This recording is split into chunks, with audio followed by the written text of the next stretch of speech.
Okay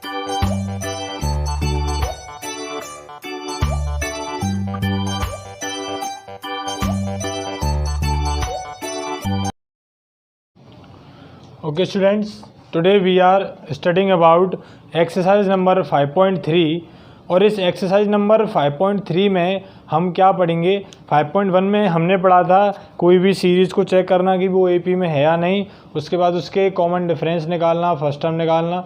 second exercise में हमने nth term निकालना सीखा था। अब थर्ड एक्सरसाइज में हम उन सारी एपी जो टर्म्स हैं उनकी nth टर्म का सम निकालना सीखेंगे, sum of nth term of AP. ठीक है, तो आइए चलते हैं। तो क्या कर रहे हैं हम, sum of nth term of AP, किसी एपी की nth टर्म का सम क्या होगा। सबसे पहले इसको हम डिनोट कैसे करते हैं, डिनोट करते हुए हम Sn से, sum of nth term of AP. Okay, S का मतलब सम ऑफ, n का मतलब nth term. Sum of n term of AP formula क्या होता है, n/2 bracket 2a plus n-1 into d. और बाकी इन टर्म से हम अच्छी तरह से जानते हैं। n का मतलब nth टर्म होती है, a का मतलब फर्स्ट टर्म, d का मतलब common difference, n is also nth term. ठीक है, जब आपको क्वेश्चन में a दिया हुआ हो, n दिया हुआ हो और d भी आपके पास हो तो आप ये वाला फॉर्मूला यूज़ करेंगे। और second formula Sn is equal to n/2 2a plus an को हम लास्ट टर्म भी बोलते हैं, इसलिए हम इसमें यहाँ पर l भी लिख सकते हैं, a प्लस l भी इसको लिख सकते हैं। जब आपको क्वेश्चन में फर्स्ट टर्म दे दे और लास्ट टर्म दे दे तो आपसे कहे कि find the sum of the AP. जब आपको क्या दे दे, फर्स्ट टर्म दे दे और एक लास्ट टर्म दे दे और आपसे कहे कि सम निकालिए इस एपी का, then you use this formula. Okay, तो you have to learn all these formulas which we are read. हमने कितने फार्मूले पढ़े हैं, हमने एक तो डी निकालने का पढ़ा है, second term minus first term, मतलब कि हम कह सकते हैं कि succeeding term minus preceding term. और दूसरा हमने पढ़ा था nth term of AP, an is equal to a plus n-1 into d. Last term निकालने का जो फॉर्मूला था, लास्ट से n टर्म निकालने का, वो था l minus n-1 into d. और अपना एक सम निकालने का जो फॉर्मूला है वो है Sn is equal to n/2 2a plus n-1 into d. और या फिर आप अपने पास फर्स्ट टर्म दे दे और एक लास्ट टर्म दे दे, तब आपको निकालना हो तो आप कैसे निकालेंगे, n/2 a plus l। Okay, तो ये अपना तरीका है। देखिए चलते हैं आगे अपन एक्सरसाइज की ओर, क्वेश्चन देखते हैं इन फॉर्मूले का यूज़ करके। जैसे कि क्वेश्चन हम ले लेते हैं,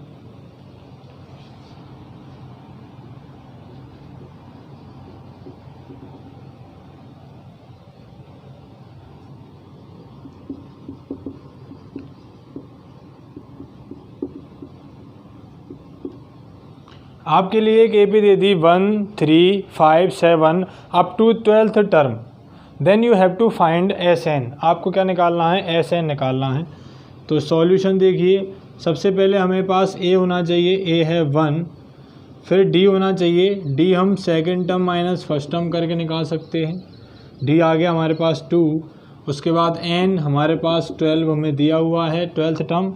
देन फाइंड Sn, तो आपको क्या फाइंड करना है, Sn फाइंड करना है, n/2 2a plus n-1 into D. आप जितने इन फार्मूलाज को यूज़ करोगे क्वेश्चन में और बार बार जब बोल के आप लिखोगे हर एक क्वेश्चन में हर एक फार्मूला, तब आपको ये फार्मूले याद करने की ज़रूरत नहीं, आप अपने आप ये फार्मूले आपको याद हो जाएंगे, लर्न हो जाएंगे। ठीक है, n की वैल्यू 12 है, 12/2, a की वैल्यू 1 है, n की वैल्यू 12 है और d की वैल्यू क्या है, 2 है।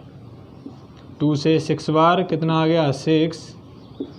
2 प्लस 12 में से 1 गया तो 11 इंटू 2। ओके, देन 6 2 प्लस 22, सही है, इज इक्वल टू, आगे लिख देता हूँ 6 इंटू 24, मल्टीप्लाई कर लीजिए, 6 4 जा 24, 6 2 जा 12 और 2 14, 144 इज सम। आए बच्चों बात समझ में, कितना आ गया, 144। इस तरह से हम कोई भी ए पी हमारे लिए दी हुई हो उसके हम कितने भी टर्म्स का ए फाइंड आउट कर सकते हैं। चलिए एक और क्वेश्चन हम देखते हैं। इसी में एक अलग टाइप का जो क्वेश्चन हमारे लिए दिया हुआ है वो है, देखिए मैं ले लेता हूँ क्वेश्चन एक।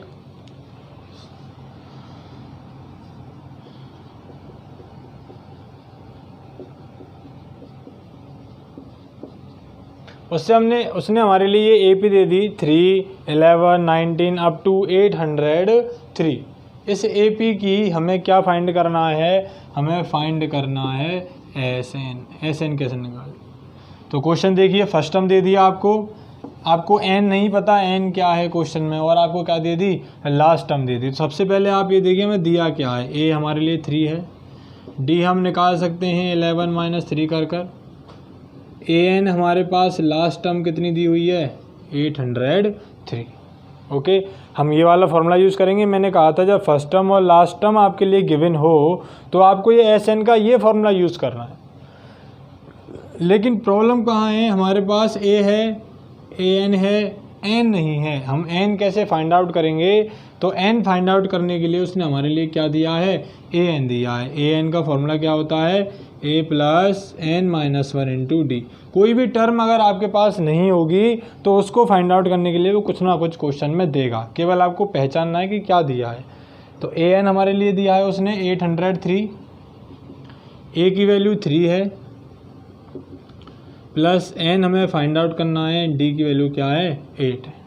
ओके, तो मैं 3 प्लस 8 का अंदर मल्टीप्लाई कर दूं तो 8n और 1 से होगा तो 8 1 जा 8, माइनस 8 प्लस 3 कितना हो जाएगा -5, -5 यहाँ पे आएगा तो काय का हो जाएगा प्लस का 5 हो जाएगा, और ये है 8n। 5 और 3 कितने हो गए 808।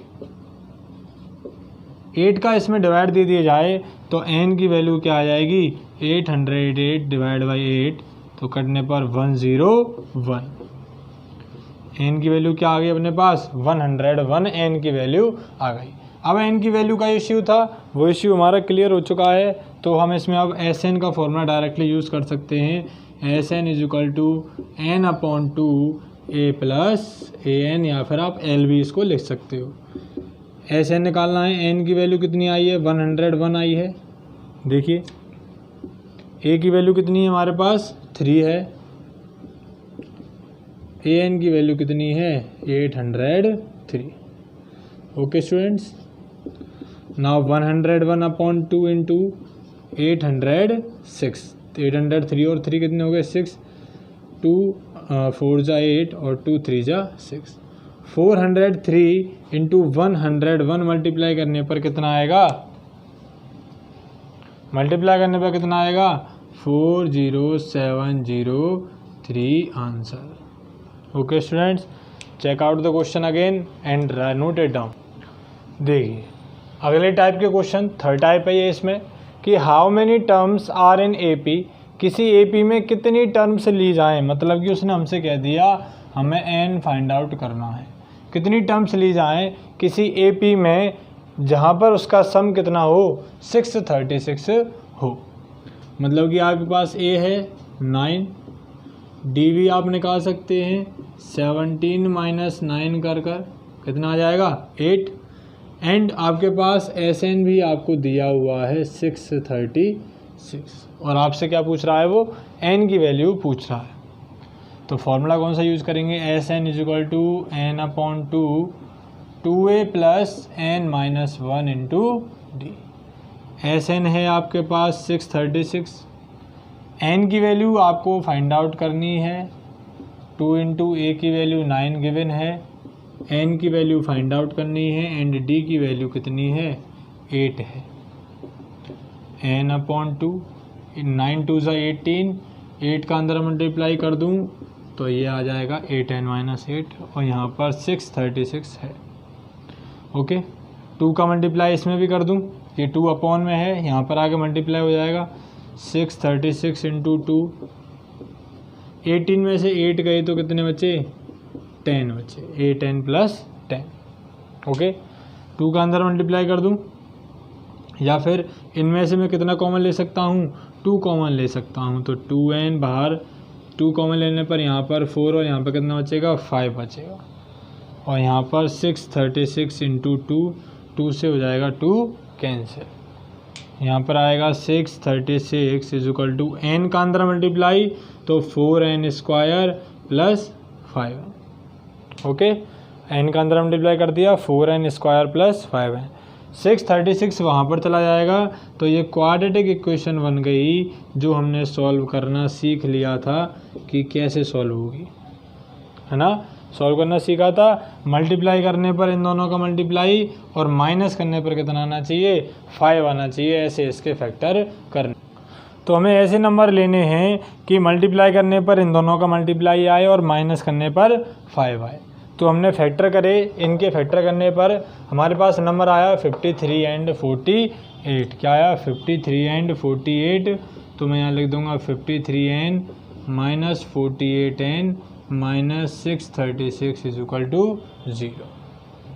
आगे वाले दोनों में से क्या कॉमन आ रहा है, n कॉमन है, क्या बचेगा n प्लस 53। पीछे वाले में से क्या कॉमन आ रहा है, 48 कॉमन आ रहा है, तो यहाँ भी बचेगा n प्लस 53। आगे वालों को ले लीजिए और पीछे वालों को ले लीजिए। तो n की वैल्यू एक बार तो इसको हम 0 के बराबर रखेंगे 48, और एक बार दूसरे वाले फैक्टर को 0 के बराबर रख देंगे तो माइनस का 53। n की वैल्यू कभी भी नेगेटिव हो नहीं सकती, तो हमारा आंसर क्या हो गया, the sum of the numbers are 48। 48 terms का जो सम है वो कितना होगा, 636 होगा। आगे बात समझ में बच्चों, कितनी टर्म्स का सम होगा, 48 टर्म्स का सम जो है वो 636। देखिए नेक्स्ट क्वेश्चन किस टाइप का है, हमसे उसने कहा है फाइंड सम ऑफ 25 टर्म्स। हमें 25 टर्म्स का सम निकालना है if an is equal to a plus 3 है, जिसका आपको nth टर्म दे रखी है a प्लस 3 है। nth टर्म आपके लिए गिवन है, आपके पास ap नहीं है। ap आपको क्या करना है, इसमें सबसे पहले तो हमें ap बनानी पड़ेगी। ap क्यों बनानी पड़ेगी, क्योंकि हमें a चाहिए, d चाहिए, n की वैल्यू तो हमारे पास है 25, a और d की वैल्यू हमें चाहिए। उसके लिए हमें क्या करना है, इसकी ap बनानी होगी। आपके लिए an गिवन है a प्लस 3 प्लस 4 है। तो सबसे पहले हम क्या करेंगे, हमें फर्स्ट टर्म फाइंड आउट करनी है। फर्स्ट टर्म का मतलब put n is equal to 1। First term का मतलब n इज इक्वल टू 1, केवल एक टर्म। तो a1 is equal to 3 plus 4 into 1, यहाँ पर 1 पुट कर दिया तो 3 प्लस 4 कितना आ गया, 7। ऐसे ही a2 3 प्लस 4 इंटू 2, 3 प्लस 8 कितना आ जाएगा, 11। a3 3 प्लस 4 इंटू 3, 4 3 जा 12, और 12 और 3 कितने हो गए, 15 हो गए। इस तरह से जो आपकी AP है वो क्या हो गई, 7 11 15 एंड सो ऑन। ठीक है, अब आप यहाँ से निकाल सकते हो, A की वैल्यू 7 है, D की वैल्यू 11 माइनस 7 कितनी आ गई, 4 आ गई, और N आपके पास कितना है, 25 है। आपको क्या करना है, SN फाइंड आउट करना है, सम निकालना है। तो SN is equal to n/2 2a plus n minus 1 into d. n की वैल्यू कितनी है, 25 टर्म, आपको 25 टर्म्स का सम निकालना है। a की वैल्यू 7 है आपके पास, n की वैल्यू कितनी है, 25 है, और d की वैल्यू कितनी है, 4 है। ओके, 25/2, 7 2 जा 14, प्लस माइनस करने पर आएगा 24 इंटू 4। यहाँ पर कर देते हैं, SN इज इक्वल टू 25/2, इनको मल्टीप्लाई करने पर 4 4 जा 16 का 6, कैरी आ गई 1, 4 2 जा 8 और 1 9, प्लस 14, 96 और 14 कितने हो गए, 110। 2 से कितना कट जाएगा, 55 बार, मल्टीप्लाई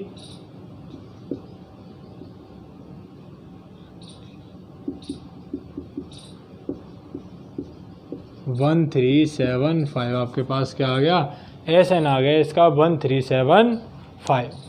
आगे बात समझ में, note it down. Okay students, now देखिए अगला क्वेश्चन है, find sum of all odd numbers, सभी ऑड नंबर्स का सम फाइंड आउट करना है बिटवीन 1 एंड 1000, 1 से लेकर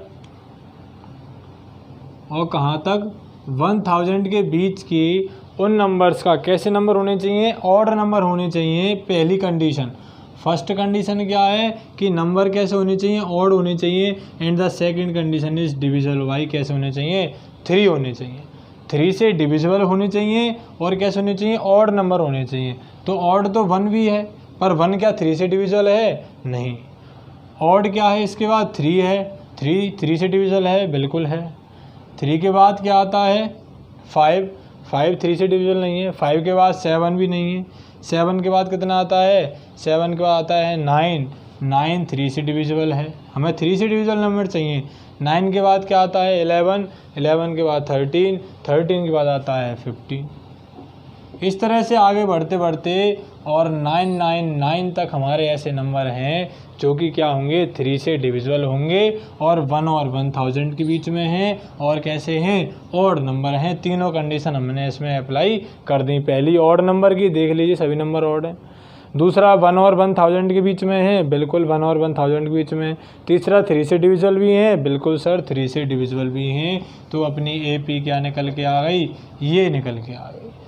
ओके, यहाँ पर A की वैल्यू क्या है, D की वैल्यू क्या है, AN मतलब कि लास्ट टर्म भी हमको दे रखी है, N हमें नहीं पता। क्या नहीं पता, N नहीं पता कि ये कितने नंबर हैं, लेकिन हमें पहले N निकालना है। N निकालने के लिए मैंने कहा था कुछ तो दिया होगा, AN दिया है इसने। पहले AN से हम N निकालेंगे, फिर N से हम क्या निकाल देंगे, SN निकाल देंगे। AN हमारे लिए कितना दिया है इसने, 999। A की वैल्यू 3 है, N हमें फाइंड आउट करना है, D की वैल्यू 6। 3 + 6N - 6, 3 में से 6 गए तो कितने बचे, -3 बचा। -3 को यहाँ पर ले आता हूँ मैं, +3 हो जाएगा। 9 और 3 12, 0 0। 6 का इसमें डिवाइड दे देंगे 1002 में, तो कितना आ जाएगा, 6 × 1 = 6, बचा 4, 6 × 6 = 36, बचा 4, 6 × 7 = 42। N की वैल्यू क्या आ गई, 167। N की वैल्यू क्या आ गई, 167 आ गई। अब अपन को क्या फाइंड आउट करना है, SN। मैंने कहा था जब फर्स्ट टर्म और लास्ट टर्म हो तो आपको ये वाला फॉर्मूला यूज़ करना है, फर्स्ट टर्म और लास्ट टर्म का। N की वैल्यू 167 है, A की वैल्यू 3 है और N की वैल्यू क्या है, AN की 999। प्लस करने पर 1002 आ जाएगा और 2 से इसको हम काट देंगे, 2 × 5 = 10, 0 1। और इनका मल्टीप्लाई करने पर कितना आएगा, मल्टीप्लाई करने पर आएगा 83667। ये क्या है आपका, ये आपका है SN। आगे बात समझ में, नोट कर लीजिए। देखिए नेक्स्ट क्वेश्चन नंबर 9 है। क्वेश्चन नंबर 9 क्या कह रहा है कि the amount of 280 rupees is for 4 prizes. आपको 4 प्राइज़ देनी है और उन 4 प्राइज़ों के लिए कितनी प्राइज़ देनी है, 4। और 4 प्राइज़ों के लिए टोटल कितने रुपए दिए गए, 280 रुपये दिए गए। 4 प्राइजेस के लिए कितने रुपए दिए गए, 280 रुपये दिए गए कि आपको 4 प्राइजेस खरीद के लानी है। अब वो 4 प्राइजेस किस हिसाब से खरीदी गई, और कह रहा है इफ़ द फर्स्ट प्राइज़, जो फर्स्ट प्राइज़ है पहले वाला, is 20 less than it's presiding price. जो पहला प्राइज़ है मान लीजिए वो आया आपका X रुपये में, ठीक है। तो वो कह रहा है जो सेकंड प्राइज़ है वो प्रेसिडिंग प्राइस से 20 रुपये कम का आया। ऐसी जो थर्ड प्राइज़ है वो इस वाले से भी 20 कम, मतलब कि X - 40। और जो फोर्थ वाला आया वो उससे भी 20 रुपये कम आया, मतलब कि x माइनस 60 रुपीज़ का आया। आई बात समझ में? उसने कही है टोटल आपको कितने रुपये दिए गए, 280 280 रुपीज़ आपको दिए गए कि आपको 4 प्राइज़ परचेज़ करनी है। तो उसने कही जब प्राइस परचेज़ करने गए तो जो फर्स्ट प्राइस थी और जो फर्स्ट प्राइस खरीदी और जो सेकंड प्राइस थी वो फर्स्ट प्राइस से मतलब कि प्रेसिडिंग मतलब पहली वाली प्राइस से लेस देन 20 रुपीज़ 20 रुपये कम की थी। Second price is 20 rupees less than the presiding price. पहली वाली प्रेसिडिंग माने पहली वाली प्राइस से लेस देन माने कम थी 20 रुपये। थर्ड खरीदी वो उससे भी 20 रुपये कम थी और फोर्थ खरीदी वो उससे भी 20 रुपये कम थी। मतलब हर एक प्राइस में कितने का डिफरेंस आया, 20 रुपये का डिफरेंस आया। 20 रुपये कम हो रहे हैं, 20 रुपये क्या हो रहे हैं, कम हो रहे हैं। तो आपके पास ए पी ये बन गई, जिसमें आपके पास ए की वैल्यू है, डी की वैल्यू हर बार 20 रुपये कम हो रहे हैं तो ये डी की वैल्यू हो गई -20। एन कितना है आपके पास, 4 प्राइस आपको देना है। एस एन भी आपको दे रखा है। आपको find the cost of price, इन चारों प्राइजेस की कॉस्ट फाइंड आउट करनी है कि चारों कितने रुपए के आए। चलें क्वेश्चन पर। हमारे लिए उसने एस एन दिया है n/2 2a + n-1 into D. चाहे आप यूज कर सकते थे a + l, क्योंकि हमारे पास फर्स्ट टर्म भी है और लास्ट टर्म भी गिवन है। एस एन कितना है, 280 है। n 4 टर्म है, a की वैल्यू x है, n 4 टर्म है एंड d की वैल्यू क्या है, -20। 2 बार कट जाएगा, 2x ये हो जाएगा 3 और 3 का 2 से मल्टीप्लाई करूँगा तो 3 2 जा 6, मतलब कि 23 जा कितना हो गया, 60 हो गया। ओके, 2 का यहाँ पे डिवाइड हो जाएगा,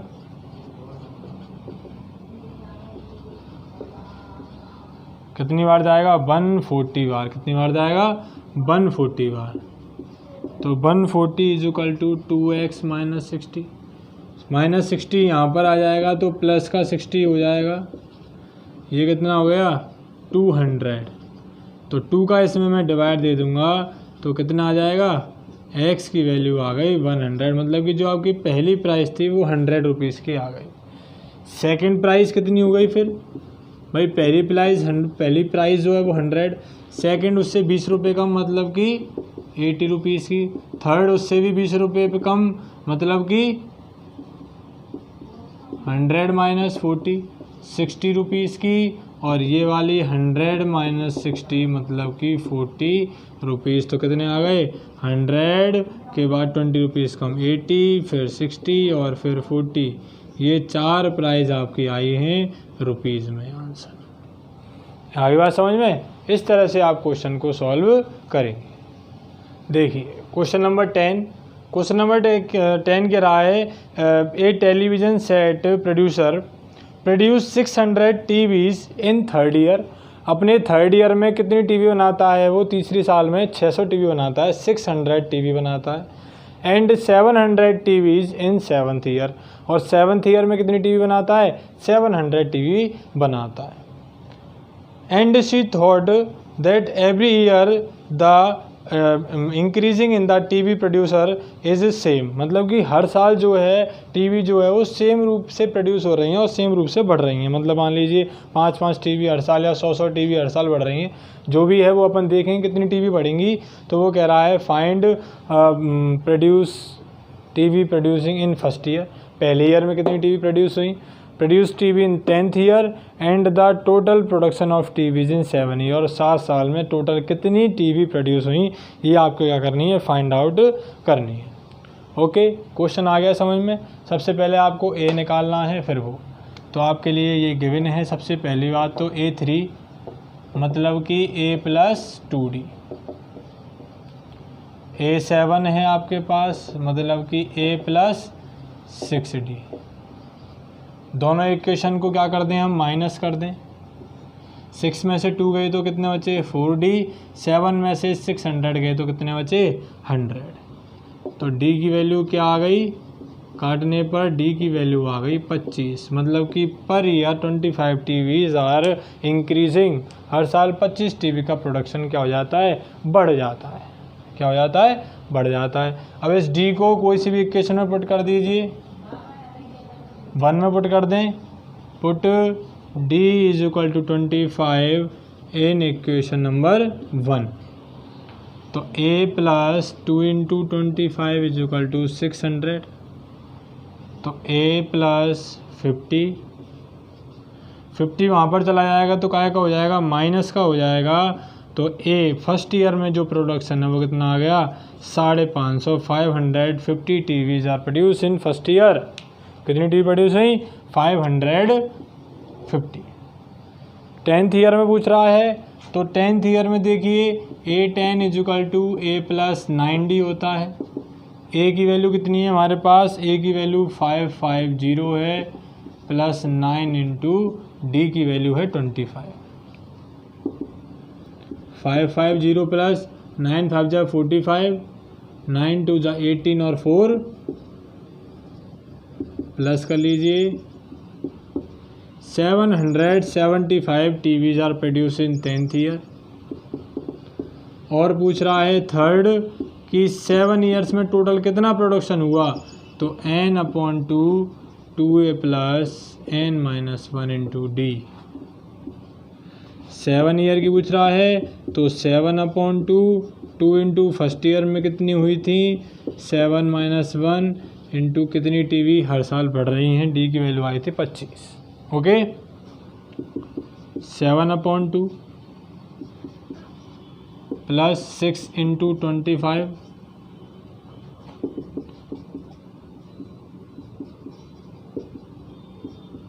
150 आया,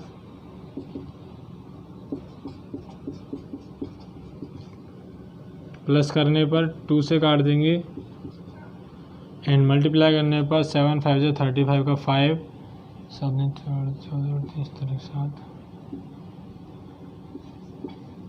4375 कितना आ गया, 4375। ओके स्टूडेंट्स, इतनी टीवी हमारी 7th ईयर में प्रोड्यूस होंगी। तो ये अपनी जो एक्सरसाइज है 5 वो ख़त्म हो चुकी है, ठीक है ना। तो आप इनका अच्छी तरह से प्लानिंग करें, अच्छी तरह से इन क्वेश्चंस को सॉल्व करें। इसी के साथ ही हमारा आज का सेशन समाप्त होता है। Thank you.